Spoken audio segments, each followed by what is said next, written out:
Welcome to my class. नमस्ते student. बच्चों, आज हम कक्षा 8 की पूरक पाठ्य पुस्तक भारत की खोज इसका अध्ययन करने जा रहे हैं और भारत की खोज इस पूरक पाठ्य पुस्तक का हम चैप्टर नंबर 4 पढ़ रहे हैं, जिसका शीर्षक है युगों का दौर।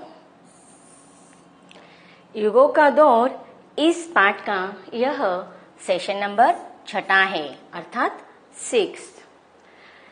इसके पहले भागों में हमने इस पाठ के द्वारा पढ़ा था कि लेखक पंडित जवाहरलाल नेहरू इन्होंने बहुत सारे साम्राज्यों का वर्णन किया है कि किस प्रकार अलग अलग साम्राज्य अपना शासन स्थापित करने के लिए मेहनत कर रहे थे। इसका वर्णन हमने देखा कि किस प्रकार उन्होंने बहुत सारे शासकों ने कौन कौन सी कलाओं का, बहुत सारे शासक ऐसे थे जो कला प्रेमी थे और बहुत सारे शासक ऐसे थे कि वह राजनीतिक और सामाजिक ढांचे में प्रगति करना चाहते थे।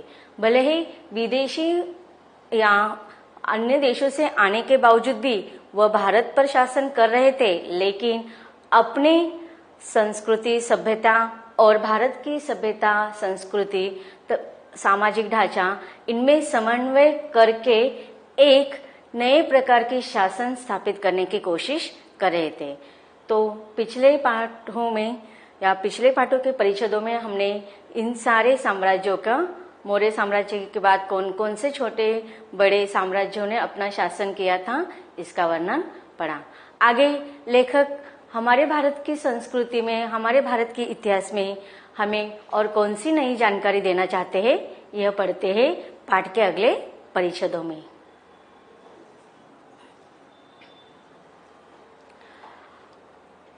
जैसे कि हमारे यह पाठ बहुत बड़े हैं, इसलिए लेखक ने इनको कुछ छोटे छोटे पॉइंट देकर उनको विभाजित किए हैं। तो आज का हमारा जो पैराग्राफ है उसको शीर्षक दिया है लेखक ने भारत का प्राचीन रंगमंच। अब रंगमंच क्या होता है? रंगमंच का अर्थ,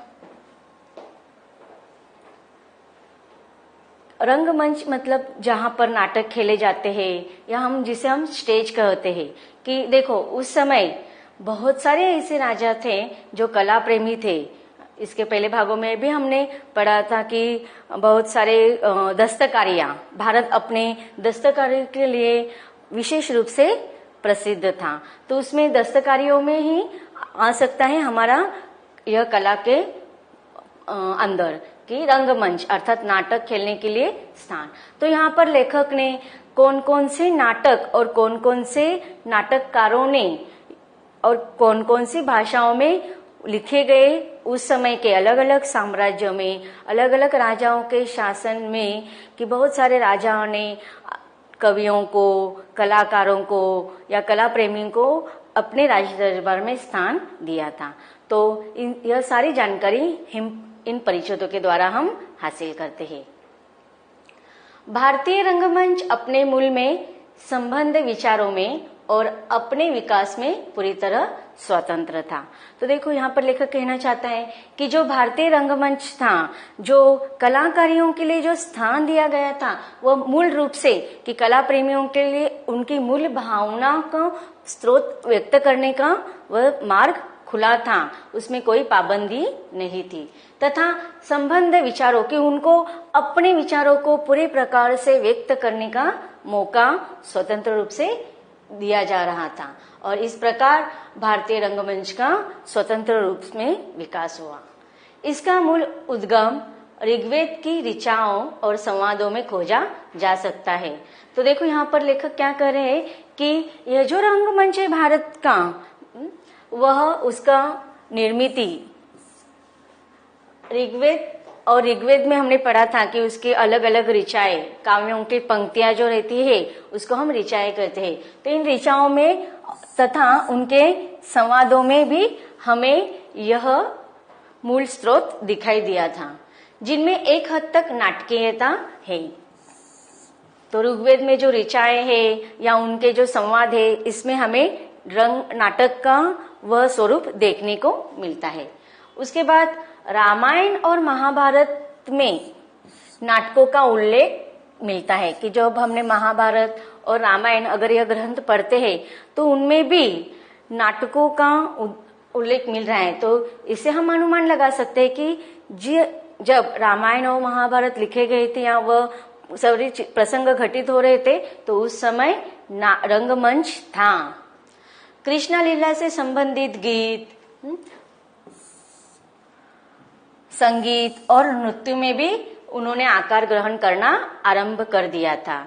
ईस्वी सन पूर्व 6वीं या 7वीं शताब्दी के महान व्याकरण पाणिनि ने कुछ नाट्य रूपों में उनका उल्लेख किया है। तो देखो, जो व्याकरण के प्रमुख माने जाते हैं पाणिनि, इन्होंने भी अपने साहित्य में नाट्य के रूपों का वर्णन किया है। रंगमंच की कला पर रचित नाट्य शास्त्र को ईसा की 3री शताब्दी की रचना कहा जाता है। कि देखो, नाटक के रूप में रंगमंच पर कला पर आधारित कौन सा ग्रंथ है? नाट्य शास्त्र। तो यह भी उस समय का रंगमंच का एक भव्य उदाहरण है। ऐसे ग्रंथ की रचना तभी हो सकती थी जब नाट्य कला पूरी तरह विकसित हो चुकी हो और नाटकों की सार्वजनिक प्रस्तुति आम बात हो। तो देखो, यहाँ पर लेखक कहना चाहते हैं कि ये जो हमें नाट्य शास्त्र या नाटक पर आधारित जो भी ग्रंथ मिल रहे हैं वह अपने आप में इतने विकसित हुए थे, तो ऐसा लगता है कि जिस काल में वह लिखे गए हैं उससे पहले रंगमंच लोगों के लिए, कला प्रेमियों के लिए, आम जनता के लिए एक विकसित रूप में पहले से ही मौजूद था। अब यह माना जाने लगा है कि नियमित रूप से लिखे गए संस्कृत नाटक ईस्वी सन पूर्व 3री शताब्दी तक पूरी तरह प्रतिष्ठित हो चुके थे। तो देखो, यहाँ पर लेखक कहना चाहते हैं कि देखो, जब जो नाटक लिखे जाते थे वह अधिकतर संस्कृत भाषा में लिखे गए थे और 3री शताब्दी तक यह पूरे रूप से विकसित हो चुके थे। जो नाटक हमें मिले हैं उनमें पहले ऐसे रचनाकारों और नाटकों का अक्सर हवाला दिया गया है जो अभी तक नहीं मिले हैं। तो देखो, लेखक कहते हैं कि जो नाटक लिखित रूप में हमें मिले हैं तो उनके जो रचनाकार और नाटकों का जो साक्षी पुरावे जो हमें मिले हैं वह अब तक भले ही उनमें उनका उल्लेख किया गया है लेकिन उनके हवाले अभी तक हमें नहीं मिले हैं। ऐसे नाटककारों में एक भास था। इस शताब्दी के आरंभ में उसके 13 नाटकों का एक संग्रह खोज में मिलता है। कि देखो, नाटक की रचना और लिखित रूप में मिलते हैं, उनके रचनाकारों का नाम भी मिलते हैं, लेकिन उनका साक्षी या पुरावे हमें नहीं मिलते थे। ऐसे नाटककारों में एक भास था जो इस शताब्दी के आरंभ में ही 13 नाटकों का एक संग्रह मिला था। लेखक आगे कहते हैं कि अब तक मिले संस्कृत नाटकों में प्राचीनतम नाटक अश्वघोष के हैं। अश्वघोष नाटककार है। वह ईस्वी सन के आरंभ में के ठीक पहले या बाद में हुआ था। ये ताड़पत्र पर लिखित पांडुलिपियों के अंश मात्र है और आश्चर्य की बात यह है कि गोबी रेगिस्तान की सरहदों पर तुर्फान में मिले हैं। तो देखो, अश्वघोष के द्वारा जो नाटक लिखे गए हैं वह ताड़पत्रों पर लिखित है। ताड़पत्र, जैसे कि इसके पहले भागों में भी हमने पढ़ा था कि जो लिखित साहित्य थे शुरुआत में उनके हवाले हमें नहीं मिले क्योंकि वह भोजपत्र और ताड़पत्रों पर लिखे गए थे। और वो कौन सी लिपि में लिखे गए थे? कि पांडुलिपियों में लिखे गए थे। और वह उनके जो अंश मिले हैं वह तुर्फान में मिले हैं। अश्वघोष धर्मपारायण बौद्ध था। उसने बुद्धचरित नाम से बुद्ध की जीवनी लिखी है, अर्थात उनके नाम से एक पूरी आत्मचरित्र बुद्ध पर लिखी है। यह ग्रंथ बहुत प्रसिद्ध हुआ और बहुत समय पहले भारत, चीन और तिब्बत में लोकप्रिय हुआ। तो इस प्रकार अश्वघोष वह धार्मिक था और उन्होंने बौद्ध धार्मिक धर्म स्वीकार किया था, इसलिए उन्होंने जो बुद्ध पर जो जीवनी लिखी थी वह बुद्धचरित, यह ग्रंथ, इस नाम का ग्रंथ बहुत प्रसिद्ध हुआ और भारत, चीन और तिब्बत इन सारे देशों में बहुत लोग प्रसिद्ध रहा।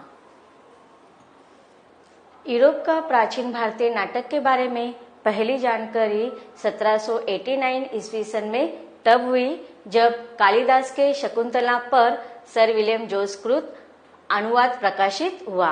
सर विलियम जोस के अनुवाद के आधार पर जर्मन, फ्रेंच,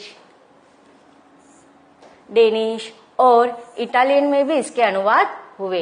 तो देखो, कालिदास के द्वारा जो लिखित नाटक था शकुंतला, इस नाटक का सर विलियम जोस इन्होंने क्या किया था, ट्रांसलेट किया था, अनुवाद किया था, और उन्होंने जर्मन, फ्रेंच, डेनिश और इटालियन इन भाषाओं में भी उन्होंने कालिदास द्वारा लिखा शकुंतला नाटक को ट्रांसलेट किया था, अर्थात उनको अनुवादित किया था।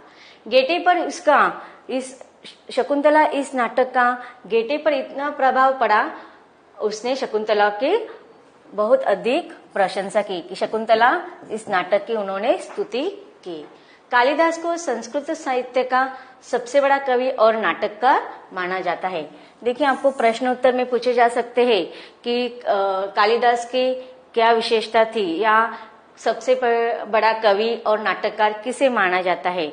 तो हिंदी साहित्य में रंगमंच पर अधिकतर सबसे पहले कालिदास का ही नाम लिया जाता है। और कालिदास ने अपने जितने भी नाटक, कविताएं लिखे हैं वो कौन सी भाषा में लिखे हैं, संस्कृत भाषा में लिखे हैं। अगर आपको बड़े प्रश्न में कालिदास के संबंधित प्रश्न पूछे जा सकते हैं तो आप ये सारे पैराग्राफ उसमें लिख सकते हो।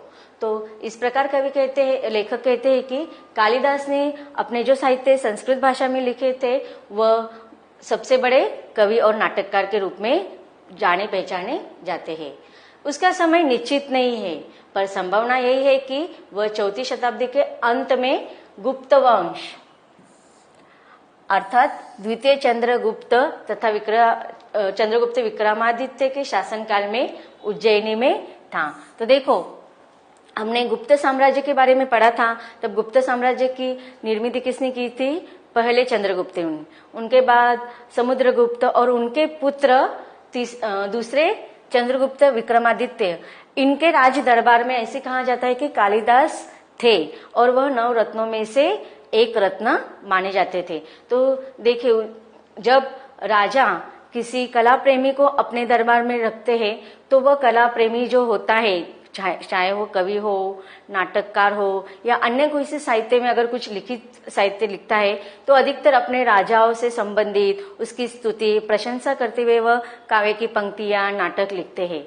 तो उसी प्रकार उस समय भी गुप्त साम्राज्य में भी कालिदास यह राजदरबार में रहने वाला चंद्रगुप्त का प्रिय नाटककार था। माना जाता है कि वह दरबार के 9 रत्नों में से एक था। उसकी रचनाओं में जीवन के प्रति प्रेम और प्राकृतिक सौंदर्य के प्रति आवेग का भाव मिलता है। तो कालिदास ने जितने भी कविताएं, नाटक लिखे वह अधिकतर प्रकृति के प्राकृतिक सौंदर्य पर लिखे हैं, जैसे कि उसका आगे लेखक ने एक उदाहरण दिया है। कालिदास की एक लंबी कविता है जिसका नाम है मेघदूत। मेघदूत एक प्रेमी जिसे बंदी बनाकर उसकी प्रेयसी से अलग कर दिया गया है, वर्षा ऋतु में एक बादल से अपनी तीव्र चाहत का संदेश उस तक पहुंचाने के लिए कहता है। तो देखो, मेघ का अर्थ क्या होता है, बादल, और दूत कि उन्होंने क्या किया था कि एक प्रेमी की कहानी लिखी, विरह वर्णन पर यह कविता है मेघदूत। यह बहुत बड़ी कविता है। इसमें लेखक ने क्या कहा है, नाटककार ने क्या लिखा है कि बादल अर्थात मेघ को उस दूत के रूप में, सेवक के रूप में वर्णित किया, अर्थात वो प्राकृतिक सौंदर्य के ऊपर यह पूरी कविता है। इसमें जो मेन व्यक्ति है, जो प्रियकर है, उसको बंदी बना गया है और उसकी प्रेयसी तक उसका संदेश पहुंचाने के लिए वो किसको माध्यम बनाता है, मेघों को अर्थात बादलों को। और इस प्रकार वह मेघदूत यह काव्य रचना उस समय बहुत प्रसिद्ध हुई, बल्कि आज भी बहुत सारे कला प्रेमी उसको पढ़ने की कोशिश करते हैं और उसकी स्तुति प्रशंसा करते हैं। कालिदास से संभवतः काफी पहले एक बहुत प्रसिद्ध नाटक की रचना हुई थी, ऐसा कहा जाता है कि कालिदास से संभवतः, मतलब उसको हमें प्रमाण नहीं मिल रहे हैं कि संभवतः शूद्रक नामक एक नाटककार था, उसका मृच्छकटिकम यह नाटक है जिसका अर्थ है मिट्टी की गाड़ी, और यह एक कोमल और एक हद तक बनावटी नाटक कहा जाता है। लेकिन इसमें ऐसा सत्य है जो हमें प्रभावित करता है और हमारे सामने उस समय की मानसिकता और सभ्यता की झांकी प्रस्तुत करता है। कि देखो यहाँ पर शूद्रक द्वारा लिखा गया मृच्छकटिकम अर्थात मिट्टी की गाड़ी है जो नाटक है, वह एक हद तक बनावटी नाटक लगता है। मतलब इतना उसमें इतना स्तुति किया गया है, इतना आभास उसमें दर्शाया गया है कि राज दरबार, वहाँ की राजकीय परिस्थिति, इसका इतना बड़ा चढ़ाकर वर्णन किया गया है कि ऐसे लगता है कि वह बनावटी है। लेकिन उस समय की मानसिकता और सभ्यता की एक सुंदर झांकी का उदाहरण यह नाटक है। 400 ईस्वी सन के लगभग चंद्रगुप्त द्वितीय के शासनकाल में एक और प्रसिद्ध नाटक लिखा गया है और वह था विशाखा दत्त का नाटक मुद्रा राक्षस। यह विशुद्ध राजनीतिक नाटक था। ये देखो, अब हर नाटककार के विषय अलग अलग होते थे कि जैसे कि कालिदास के हमने मेघदूत में एक अलग विषय देखा कि प्राकृतिक सौंदर्य पर वह नाटक लिखा गया है। लेकिन बहुत से नाटककार ऐसे थे कि वह राजनीतिक, जिस राजा के दरबार में वह आश्रित रहते थे, उस राजा से संबंधित उसके राजकीय कार्यों के संदर्भित सारे नाटक या काव्यांश लिखते थे। तो विशाखा दत्त का जो मुद्रा राक्षस नाटक है वह भी एक राजनीतिक नाटक माना जाता है, जिसमें प्रेम या किसी पौराणिक कथा को आधार नहीं बनाया गया है। कुछ अर्थों में यह नाटक वर्तमान स्थिति में बहुत प्रासंगिक है। राजा हर्षवर्धन, जिसने 7वीं सदी ईस्वी सन में एक नया साम्राज्य कायम किया, वह भी एक नाटककार थे। देखो, राजा हर्षवर्धन खुद एक नाटककार थे कि गुप्त साम्राज्य के बाद इनके साम्राज्य का हमने वर्णन पढ़ा था, वर्धन साम्राज्य। हमें लिखे हुए 3 नाटक भी मिलते हैं। हर्षवर्धन, इनके लिखे हुए नाटक है 3। 7वीं सदी के आसपास की भवभूति संस्कृत साहित्य की चमकता सितारा था। वह भारत में बहुत लोकप्रिय हुआ और केवल कालिदास का ही स्थान उसके ऊपर माना जाता है। मतलब हर्षवर्धन और कालिदास इनका नाटककारों में महत्वपूर्ण नाम है। संस्कृत नाटकों की यह धारा सदियों तक बहती रही है, लेकिन 19वीं शताब्दी के आरंभ में गुणात्मक रूप स्पष्ट दिखाई देते हैं। इसमें जो अलग अलग भाषा है कि संस्कृत भाषा के साथ इसमें प्राकृत भाषा का भी वर्णन किया है। और उस समय के जो नाटक के जो पात्र होते थे, शिक्षित नाटक के पात्र वह संस्कृत बोलते थे और अशिक्षित पात्र अधिकतर स्त्रियां वह प्राकृत भाषा बोलते थे। और इस प्रकार प्राचीन नाटक अक्सर राज दरबारों में या उसी प्रकार के अभिजात दर्शकों के अभिजातवादी कला को प्रस्तुत किया करते थे। ऊंचे दर्जे के साहित्यिक रंगमंच के अलावा हमेशा एक लोकमंच रहा है। भारतीय पुराकथाएं तथा वह महाकाव्यों के आधार के रूप में लिए गए हैं। दर्शकों को इन विषयों की एक अच्छी जानकारी रहती थी और इसका सरोकार नाटकीय तत्वों से अधिक प्रस्तुति पर रहता था। अलग अलग क्षेत्रों की बोलियों में रचे जाते थे, उस क्षेत्र विशेष तक की सीमित रहते थे। दूसरी ओर संस्कृत नाटक का चलन पूरे भारत में था, क्योंकि वह भाषा पूरे भारत की भाषा थी, पूरे समुदाय की भाषा थी और वह शिक्षित भाषा मानी जाती है। अब देखते हैं कुछ कठिन शब्दार्थ। आवेश, जोश, समृद्ध, उच्च कोटि, आकस्मिक, अचानक, वृत्तांत, व्याख्या। तो बच्चों, अब तक हमने रंगमंच किस प्रकार विकसित था इसका वर्णन पढ़ा। आगे लेखक क्या कहना चाहते हैं पढ़ते हैं इसके अगले भाग में। तो मिलते हैं इसके अगले भाग में।